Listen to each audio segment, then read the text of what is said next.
how do you differentiate yourself from folks that are out there that are selling courses? There's a lot of people selling courses that are talking about absolutely nothing. And I'm very, very, very much against that. It go back to when we was in kindergarten or first grade, show and tell. Okay. I can't just tell you anything and just expect you to believe it. I gotta show you too. Okay. So if I show you the way while I'm telling you, then you'll comprehend it. That's my method. Like I don't want to just hear words. I want you to break the process down because I've always been a visual person. So I've always been the type of educator that shows you and tell you. So I'm not just telling you what to do, I'm showing you how to do it as well so you can maximize on your success. Okay. So a lot of people, they become professional-ish talkers. You know what I'm saying? We're again, like you said, they know how to make it sound good. I want to show you, you know what I mean, the good, bad, and the ugly. So that's what I think that makes me different. I can show you every element of the business that I run. So it's not a department in my business that I don't know how to operate. Okay. So that's another thing. A lot of these things, yes, they get outsourced. I have a team in there, but I know how to operate every part of my business. I paid my dues. I put in my sweat equity. I put the work in. Now, as far as my students, because it could also be not clear as far as where you stand in the marketplace, especially if you're just somebody that's just starting out. Like, how do I find my identity? How do I position myself? How do I'm not a guru, but I want to serve the world and I have knowledge and I want to package it up.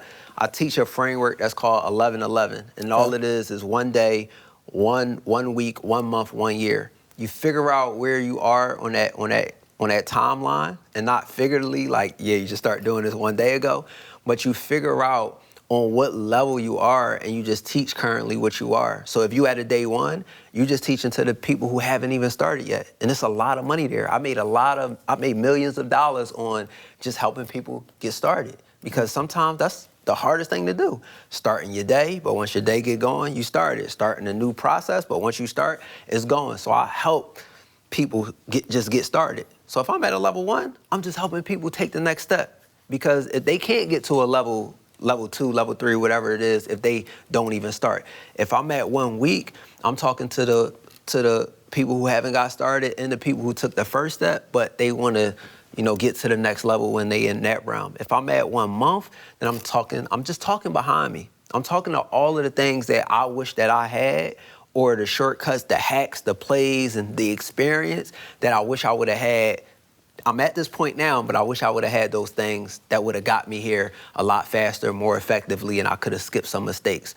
If you're a person at 1 year, now you're a person that's more knowledgeable about the process, and you just talk behind you. Like, don't go be a 1 week person talking like you got 1 years of experience. Just talk in your zone. If that's where you at, be honest, be transparent about that, because it's going to be somebody that's going to raise their hand and say, I need exactly what you got. So we starting in the front or the back? Wherever you want to go. Start at the front. Ridiculous. So the front. Okay.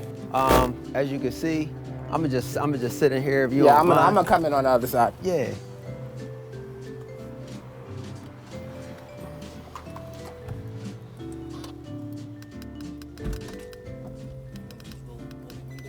Yep. You're right. I could see myself in here. Oh yeah. Yeah, 100%. That's I got Netflix and stuff in there too, so we can watch Netflix. Does it play while you're driving? Yes, it plays. So you have like a bypass system. Yeah. In there. Okay. Yeah. So as we sit in here, we got the forged carbon fiber going in here to kind of match what we did outside, just so it got like an elevated look. Center console got the forged carbon fiber. This was not factory, so this didn't come like this. I actually got this steering wheel rewrapped with the texture. You gotta have the texture, and then we put the little greens. Is that velvet? It's velvet, baby. It's velvet. So we did velvet on here. Or is that alpaca? Right? You don't write that. You blush that. You blush that. Yeah. So, what is the name of the marketing agency? Is it RunwayBillionair? RunwayBillionair Marketing. Yep. Okay. RunwayBillionair Marketing. 3 years in existence? Yep. Formally? Yep. 3 years in existence, right? Yep. I feel like if I asked you, I'm like, since birth. Yeah. No, but 3 years in existence, and literally went from 0 to what now? So we just crossed the $10 million mark. So, 8 figures, what we just crossed. Congratulations. Thank you. That's incredible. It is. It feels like you feel like confetti and balloons and, you know what I'm saying, champagne and all that stuff is supposed to pop off. But it's a journey, you know what I'm saying? And you learn a lot. Don't be surprised if you see the Wills and Wealth Runway Billionaire Camp collabs coming at you in the future. Yeah. You'll know, because I'm going to come through face tatted. Lambo back to back. 100%. You know what I mean? Yeah. So, no. Could you imagine? Yeah. You'd be like, damn, you converted them. I could. Nice little joint. I mean, take top. We on a Wills and Wealth resort. Oh, yeah, 100%. You know what I'm saying? Yeah, we on a retreat. That's you know what I mean? On Don't the yacht. start me right now. I don't need that. Don't start me right now. So that was my second question. My third question, pandemic's over. Yep. And you have still managed to grow this online business, and we know online is the way to go, but still we saw a lot of businesses boom during the pandemic because people had nothing else to do besides be home. Yeah. Now we're back competing with Eagles games and outdoor activities, and life has restarted. How are you continuing to grow this business even though the market has once again changed? I think it changed back, but I mean, think it go back to what you asked me. How do you differentiate from the, you know what I mean? Eventually what happens is the smoke and mirrors can only last so long. Yeah. You know what I mean? So you start to see the people who's really doing it and who's really who really care about the people's success, who really cater, customer service, like what we big on. And then also, like, one of the things that we saw, I'm big at just surveying my clients, like past, previous, and present clients. Like, I'm surveying them. You get what I'm saying? And I'm asking them, like, hey, I hope that you got amazing quality from our product, but, like, what do you feel like we could do to take it to the next level? I would like your honest opinion because we want to increase the program and give you access to it, but also we want to make your experience and plus everybody's experience that come in just a lot better. And it gives us the opportunity to make our programs that better. So as we increase the quality of it, they're not losing any money by giving their honest opinion. If anything, it's getting better for them. And then we're leveling up our experience on the inbound of everybody else that's coming in. So we're using our past clients as feedback to increase what we can do coming in, and then we just listening, like, you know what I mean, how we can improve. And then also, like, some people was like, man, the way that you walk through, you made it very, very simple, but I'm just not a technical person. Okay, cool. So, like, if we had a service where we could come in your business and we could set everything up for you, like, would that be something that you was interested in, right? And then, like, putting a package together that can facilitate to the needs of the client. Because a lot of people look at it like, oh, man, I want 1,000 clients. What if you can't even service them? What if 1,000 people was to get on the Zoom when you did a webinar and everybody was to take your offer? Can you support that? So, you know, a lot of the times it's just like, I don't even look at, of course we want to do customer acquisition. We want to find customers every single day. That's the goal, right? But if our clients already spent money with us, how about we just attempt to get them to spend more money with us? So I look at lifetime value of a client and not just transaction to transaction. So what you're speaking about is, it's a lot of entrepreneurs, they not living no different than a person that's living paycheck to paycheck. They just living from transaction to transaction. I focus on more so client acquisition, client retention. How do we increase the lifetime value of a customer? What do they care about? What does they need? Because I look at it like this.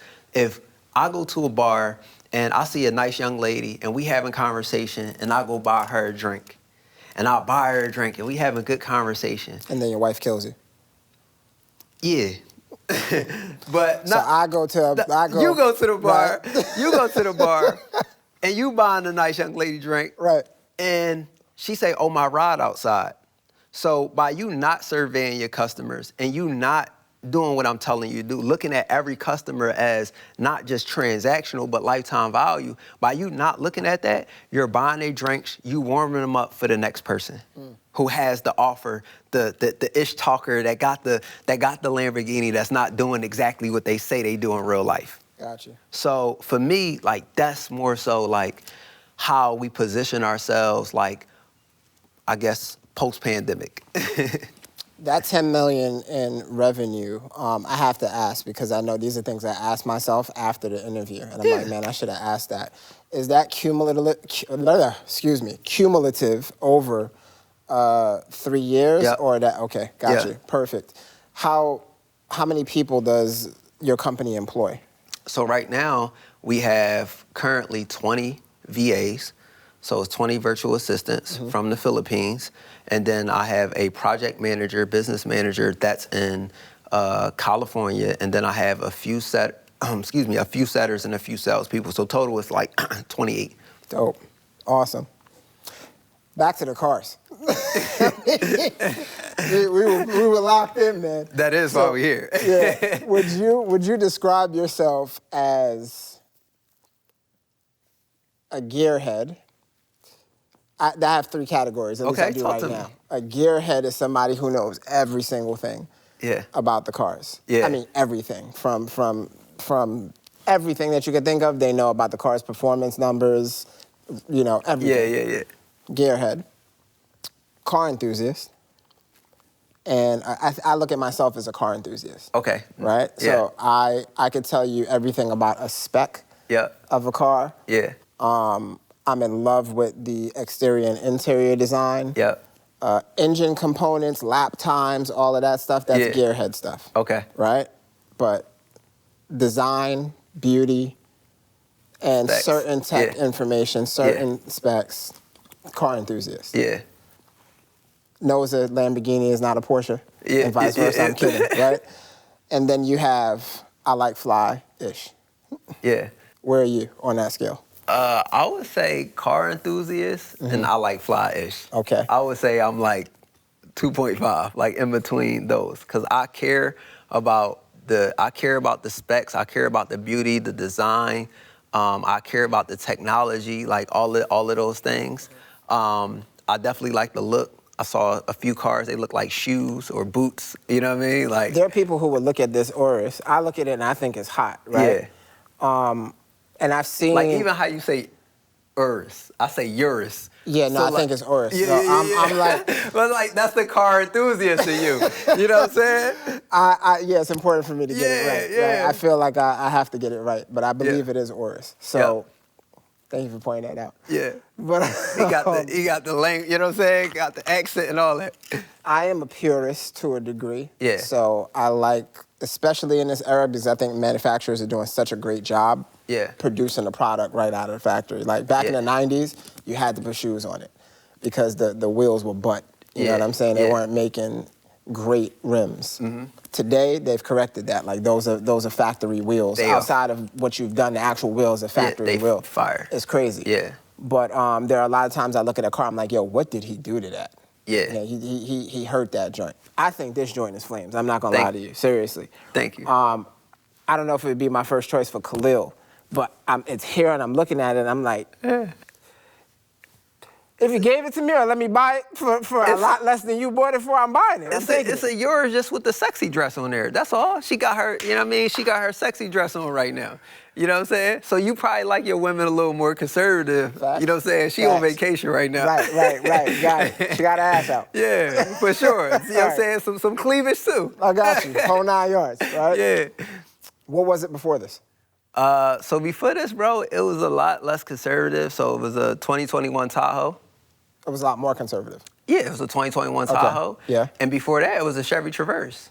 Wow. Yeah. And you were making hundreds of thousands a year? Yeah. A month. A month? Yeah. What made you turn it up now?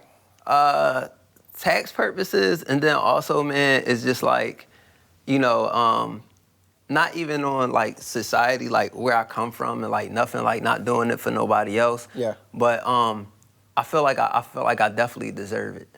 I feel like I owe it to myself. Like I work hard. I sacrificed a lot of years. I did a lot of groundwork, and you know, I'm a Taurus. It's a bull. You get what I'm saying? So I feel like I definitely deserve it. And even the story behind how Lamborghini got started, how it just, you know what I mean, Ferrari, he came and he was like, yo, this is how you fix it. Right. I feel like I'm the amplifier. I take things and I make it better. And he took somebody's flaw and he went and said, okay, you're not going to listen to my advice. I'm not just going to let it fall on deaf ears. I'm going to make my own thing. So like for me, I feel like that represents me. And yeah, man, I just think that, like, you know, when you get the opportunity to do something in life, I think that you should experience. I talk to my grandmom all the time, which is one of my biggest fans. And when I have conversations with her sometimes, because she's over 75 and she has a lot of knowledge and a lot of wisdom, just about life and just about general. I learned so much from her. She was like the first entrepreneur that I saw. Like she'd fill up coins. You get what I'm saying? Like, you know, the little Crown Royal bag. She'd come home from work, she'd dump that, and she filled that up and was like saved up like 15,000. So I always listen to her wisdom, but what life now is not life how it was for her.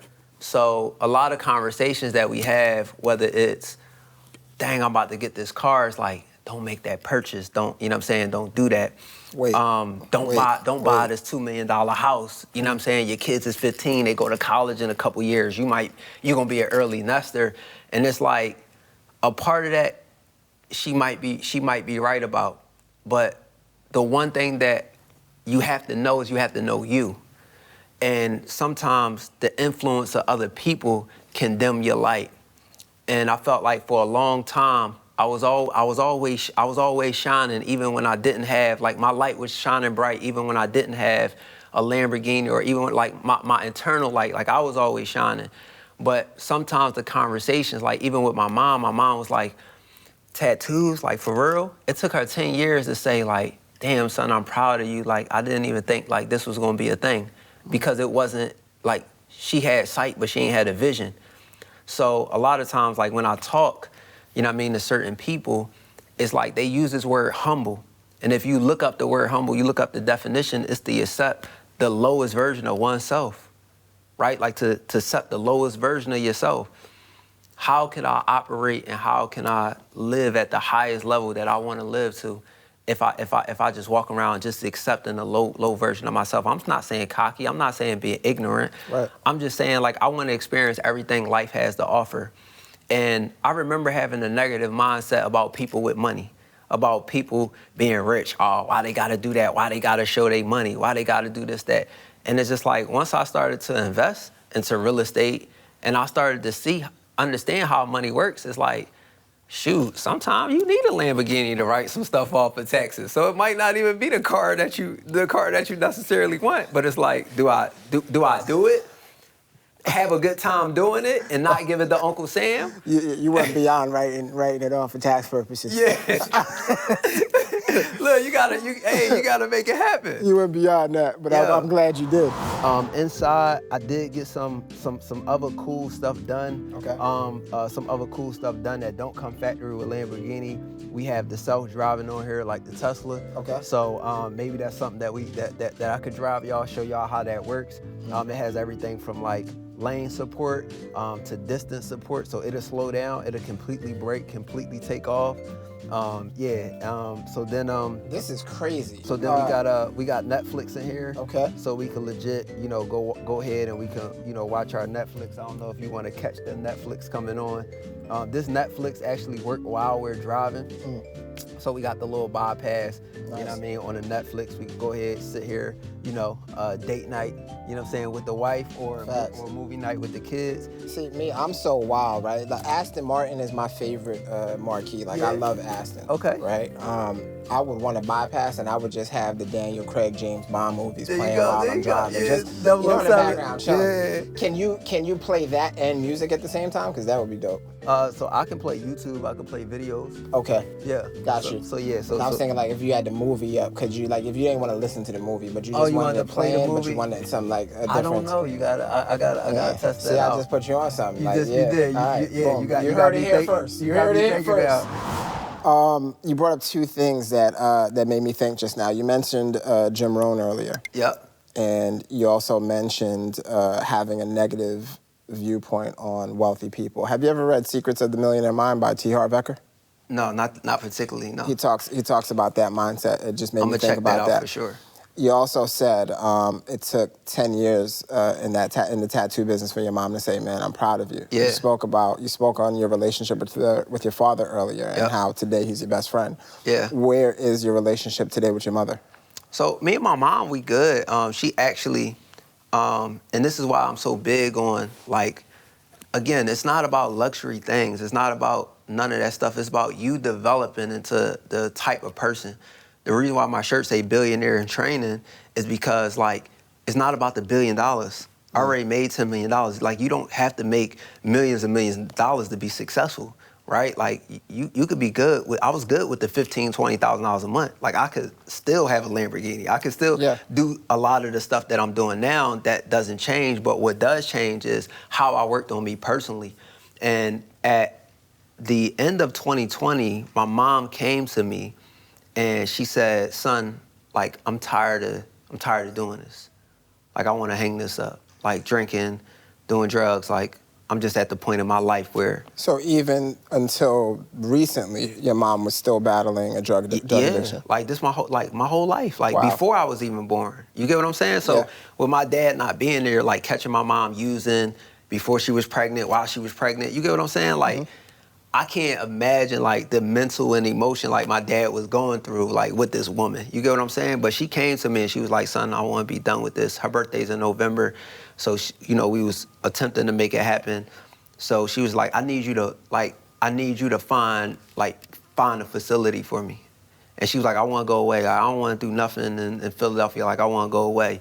And then she called me the next week and was like, yo, you find anything yet? And I'm not going to lie, I didn't look. Wow. You know what I mean? And, like, she called me and she was like, yeah, like, because I'm ready. And the way she was asking me, it was like...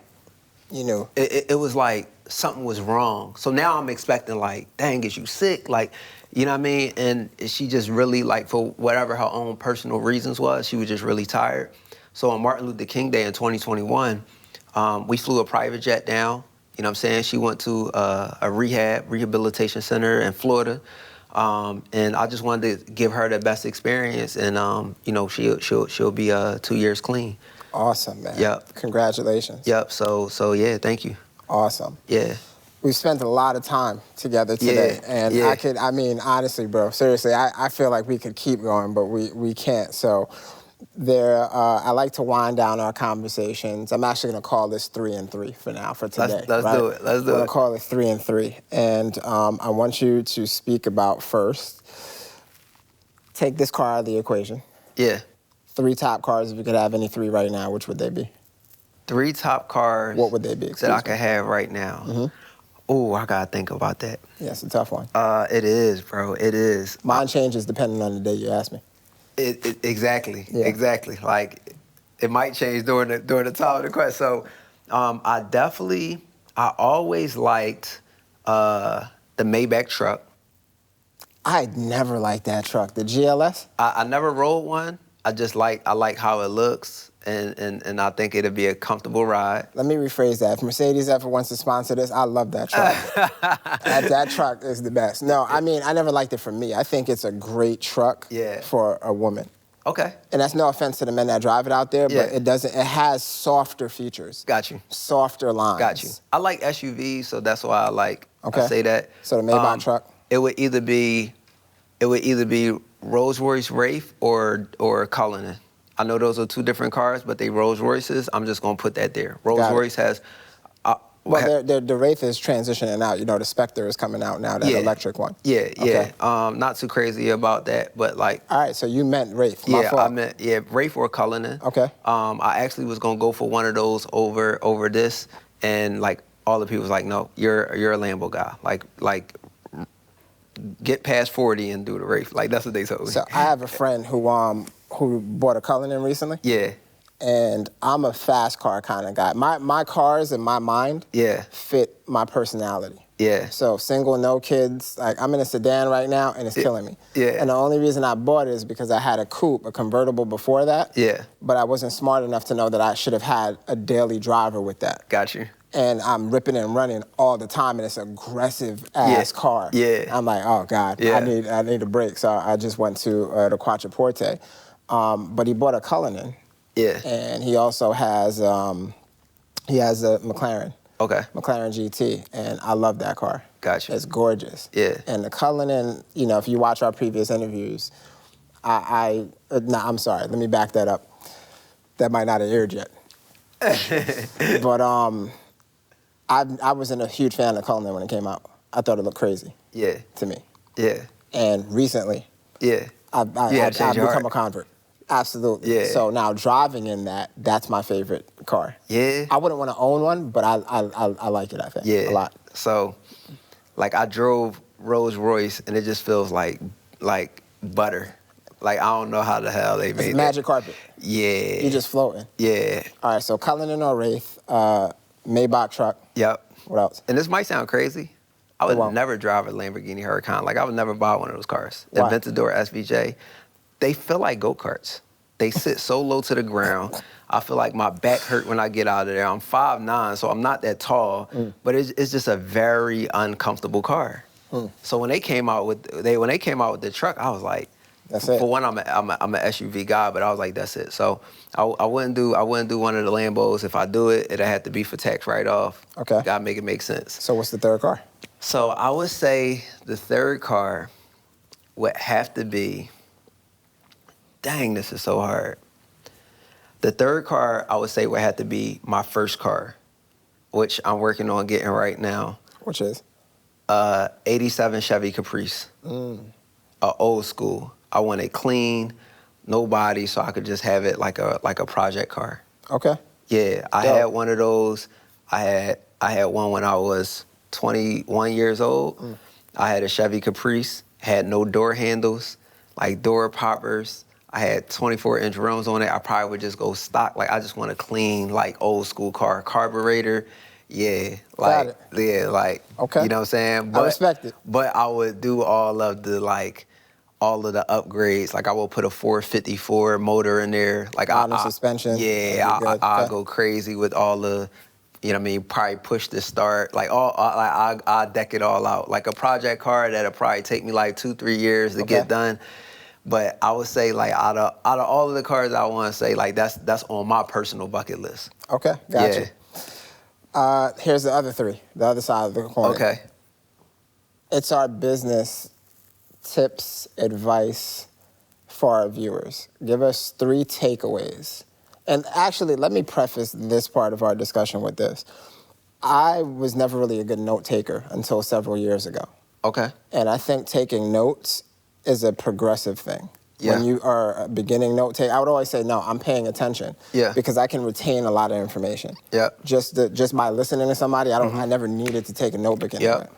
And I was at an event, and the speaker, made millions per year, worth tens of millions, maybe even 100+ million.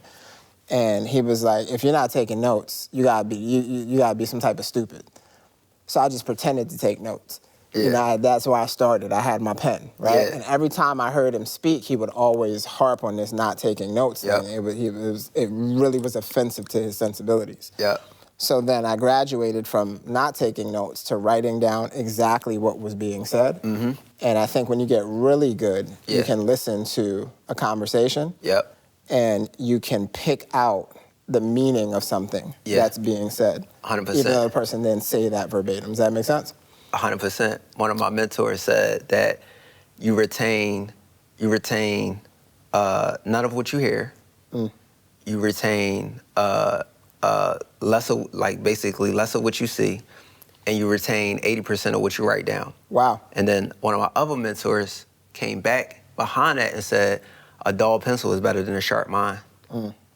So writing it down is 100%. is the key. Yeah. But the reason I brought that up is because I think this particular interview was filled with so many takeaways that people can literally, you can write down what you said, or you can listen to exactly what you said, 100%. you can read between the lines. There's so many different places to go for our different levels of listeners and note takers. Absolutely. But in closing, I want you to give us 3 takeaways and go across all platforms, really, if you want to. From the person who was running a tattoo shop and a salon to the marketing genius that we know today, right? Got you. 3 solid takeaways, and they can't be, hey, and I know you're not going to do this, but I'll tell you anyway. Hey, you just got to be super ambitious. 3 solid ones. So I say 1, like what you tune into is what you turn into. Okay. So I'm super big on like environment, man. Like palm trees don't go in the desert, rose don't grow in the jungle. So you gotta put yourself in that environment. Like when I go back to, my old neighborhood, I go back to my surroundings. Like I see a lot of some of the stuff that I saw there, and they can't see outside of that. You got to put yourself in a position so when you see it, you can seize it. And if all you see around you is if that becomes your normal, then that becomes, you know what I mean, your normal. That becomes all you're going to see. Yeah. So even when I spent that $10,000 to go to that mastermind was out the country. I had to have a passport. Wow. You get what I'm saying? So I had to go through a process that I normally wouldn't had to go through to travel. But again, like, if you never travel, like if you never seen nothing, you never put yourself in another environment, then you'll never get there. And then also just like, again, when I say what you tune into is what you turn into, you gotta make sacrifices. The people that's texting you, what are they texting you about, at what time, and how is that directly reflecting to your goals? I told you, like, my mom didn't believe in my dreams. My grandmom had negative conversations about some of the moves and stuff that I want to make. So it's like, not that I got to tune them out, but I can't give that the attention that it needs because it's not directly reflective into my goal. I'm not going to watch Love and Hip Hop. I'm going to turn into a podcast like this that's going to fuel my mental and put me outside of my comfort zone. This is why I said we could take this conversation for another hour, because I hear that and I'm thinking to myself, how does one know how to discern between I need to stay focused regardless of what is being said to me that's going to detract me from this versus these people might actually be right and this is a really bad decision. Yeah. Because there are younger people that might tune into this. Yeah. And they might not necessarily be Runway, I'm never going to be in a cubicle, and they're tattooing their faces when they need to really be getting prepped for the corporate world. So how do you really differentiate between those two things? Because again, I feel like you had clarity and you really, really understood that. And people might think they have clarity. Yeah. And this is not Lil, the corporate Lil talking. This is just this is serious stuff, because there are young people that are coming up that are going to be great and can be great. Mm-hmm. And some of them, though, are going to make some really bad decisions. 100%. And I don't want them to use this interview as an excuse for those bad, or justification for those bad decisions, because people who did know better tried to steer them a certain way. So to your question, I think that no matter what path you take, whether it's, corporate, entrepreneur, you're gonna make some bad decisions. Like, let's just be like transparent about that. Like, because that's the only way you learn. You learn by, by going through the process and just learning. I would say, like, even how I gain clarity, like, just understanding me. You get what I'm saying? Like, understanding the things that I like, understanding the things that I didn't like, also setting boundaries for myself that create disciplines. Like, your habits is going to show up in your life. It's going to show up in your bank account. If you slack off, you procrastinate to the last minute, it's going to show up in your bank account. It's going to show up with the opportunities. But you need to be able to be transparent with yourself and say, okay, this is what I like, this is what I don't like, and how do I set boundaries around these things so I don't put myself in situations. It was a time, man, and we didn't get time to talk on this, but it was a time where, I was hanging with the wrong group of people, doing the wrong thing at the right time, at the wrong time. Mm-hmm. And I caught a gun charge in New York. And New York don't play about guns, and it cost me $30,000. You know what I'm saying? And had I would have not had that tattoo business, I wouldn't have been sitting here talking to you. You know what I mean? My life would have took a whole different path. But I had a chance and I had a choice. I had a chance to say, oh no, I can't go with y'all, right? I had a choice to be like, okay, cool, like I can hang with a different group of people. So, like, once you get in those situations, that was my mistake. That has nothing to do with nobody else. Mm. But when you get yourself in those situations, right, I saw the people, like, that were supposed to be, your dogs, your homies and all that. They know where to be found. Mm. You get what I'm saying? So it's just like, okay, cool. Had I would have set boundaries, like, no, y'all, I can't go. I can't do that. I got other stuff to do. What I like and what I don't like. If I would have been clear and I would have been, like, with myself, everything looked cool on the internet. Everything looked, everything looked good, but you really got to understand you, and you got to be true to who you are, and don't let people tell you or make things look cooler than what they are. Because 9 times out of 10, like, I saw people selling drugs. I could have went outside and asked any one of the, any one of the guys on my block, hey man, give me a pack, put me on, let me, let me get down. And they would have did it. You get what I'm saying? But I still see them same people get locked up, and I thought to myself, is that the life that I want? Like, is that cool? Do I like that? Do I want to be in that environment? So I think, like, for me, you definitely got to go through your own process and find out what that is, because it's no handbook on, you know what I'm saying? There's no handbook on life and how to, you know what I mean, do it right. Everybody's going to blaze their own trail, but definitely you got to interview yourself. And you gotta be honest and transparent with yourself. Don't go out and be a public success, but be a private failure. Like, be real with yourself. Keep it all the way 100 with yourself, so that way you ain't gotta fake it with nobody. You ain't gotta act like something that you're not. Look, this is what I am. You like it, you like it. If you don't, then I don't know what to tell you, because I'm not that. A lot of gold there. That was a response to my question, though. So number one, we covered. Yeah. Right? We don't let anybody off the hook in that chair. So we covered number one, which was basically a lot about environment. Yeah. What's number 2 and 3? Number 2 is, what was number 2? Number 2 was? I was asking, what are your two other points, takeaways? Another thing I would say is, I think Jim Rohn say this, is like, learn as much as you can do, even though you might not do all you can learn. It's just like, just be optimistic. Don't go through life and just feel like it's supposed to be one set way of things, you know what I mean? Like, I feel like a lot of people fall into traditionalism and just like, yo, I went years without celebrating Christmas and holidays and birthdays with my kids. Like, these were sacrifices that we made because I didn't want to spend money on stuff that wasn't going to serve them. I was investing in their education, investing in them having a business. So, okay, same thing I did for my birthday, I'm gonna do for your birthday. I'm gonna teach you how to get a product. I'm gonna make you a self-published author. And then this is what we're gonna do. We're gonna sell these books. I'm gonna teach you what a sales pitch is. I'm gonna have you go up to people. I'm gonna have you sell your books. And I want you to know what rejection feels like. I want you to know when somebody say no. And I want you to know what the word no mean. Word no mean next opportunity.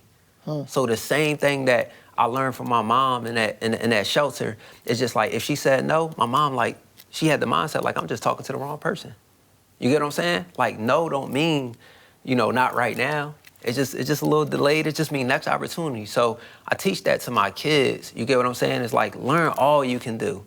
Like, don't just be the one-trick pony. Like, learn all you can do. You might not be able to, like, I still got knowledge and stuff that I don't got time to execute on. Applied it to, but you never know in your life where it's going to show up and where it's going to come in handy. So I definitely think, like, you know, more you learn, the more you earn. Make number 3 specific to our future marketing professionals and business owners. Yep. I would say if you're not online, you're not marketing online, then you don't have a business.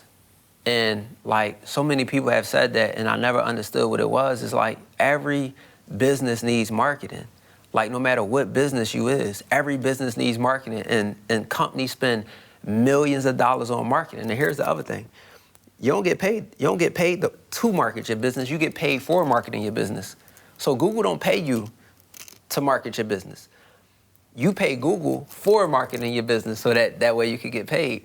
So if I can literally create a piece of content like this podcast right now, and this podcast is called Wills to Wealth. Wills and Wealth. Wills and Wealth, excuse me. And I can put this podcast out, and I can target people who are car enthusiasts, people who want to learn about business, surrounded by car. I could target them people. Why? Because Facebook, YouTube, Google they already have the data. And I can use marketing to target specifically who I want to see my stuff. Why can't you be successful? Most people worrying about customers, it's just like, I just need to show it to the right people. So the first thing I would say is just like, marketing is the lifeline to your business. If you focus on the other aspects, the revenue generating aspects, like, yeah, you're gonna make some money, but marketing is gonna be the thing. It's the gas of the vehicle. Every single time. Every business needs it. Companies pay thousands of dollars for me to come talk to their staff about marketing.